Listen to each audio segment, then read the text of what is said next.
Hi all! Welcome to the Success Club.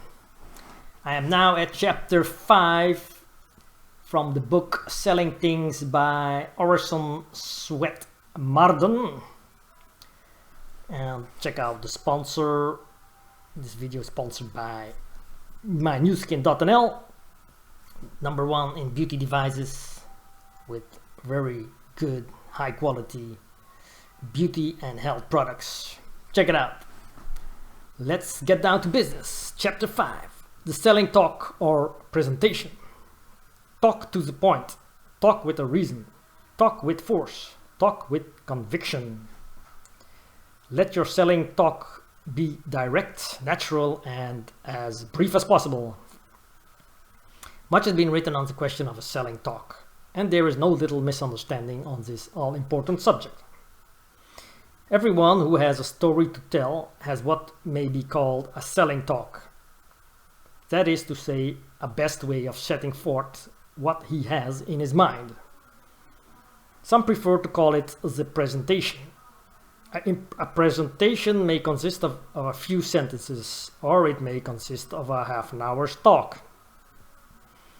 Salesmen in many lines cannot prepare a fixed story or address such as would be given by a statesman addressing a legislative body, or by a clergyman in a sermon, or by an actor giving a monologue, and yet large numbers of salesmen, through failing to have a simple, clear, carefully worded talk, fail to get a customer interested in their merchandise.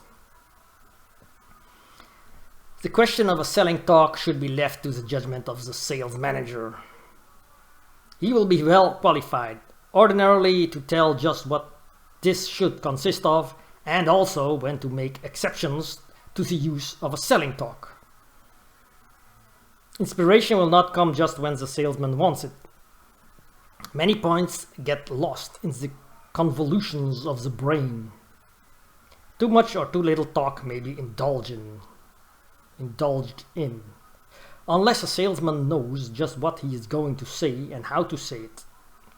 Do not be misled. However, there are many men who speak poor English and who do not have what would properly be called a selling talk. Yet they succeed as salesmen. These men do, however, know the merits of their goods, and they have a peculiar way of putting it up to the customer to judge for himself. I once saw nearly $1,000 worth of underwear sold with scarcely a word spoken. The salesman spread out his goods and the buyer examined them hastily but carefully and made the selection, simply asking by what number the goods were known and the price. I saw not long ago about $5,000 worth of furs, muffs and neck pieces bought, with very few words spoken. In both these cases, it must be remembered that buyers and sellers were well known to each other. There was mutual confidence, the houses were reliable, and unsatisfactory goods would mean loss of future business as well as a return of the goods.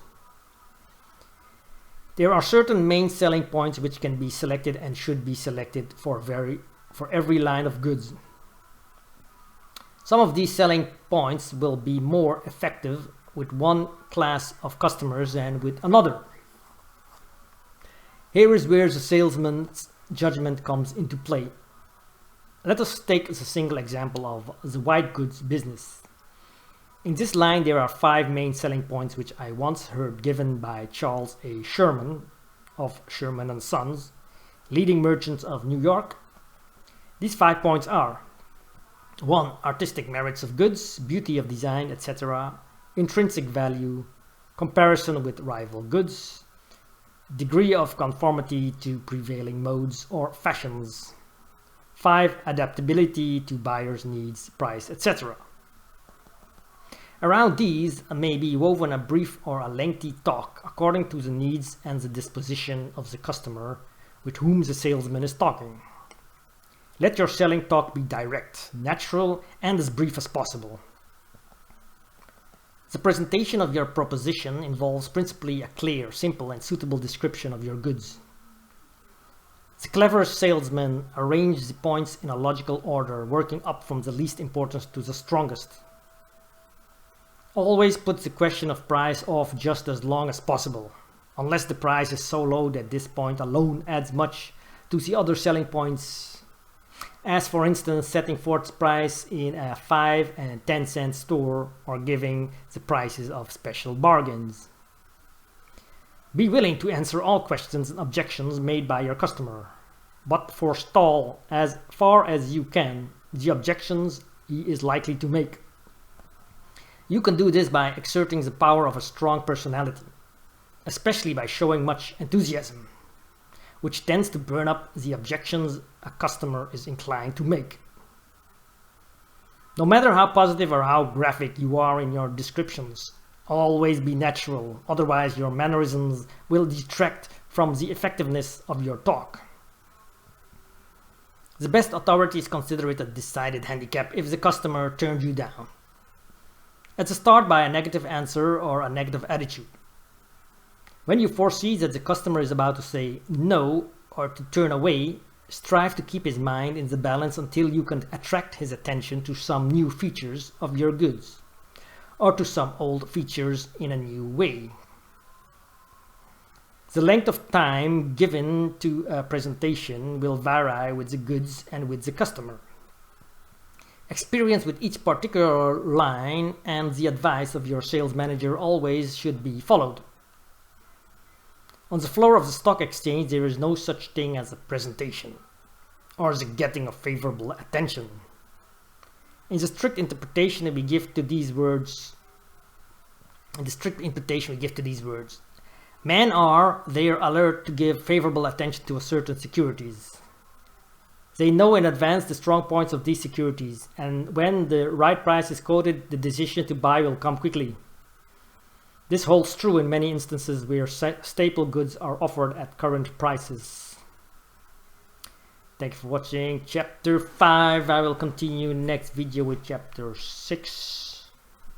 Check out mynewskin.nl, world's best beauty device systems and really high quality health products. Thank you for watching. See you next video.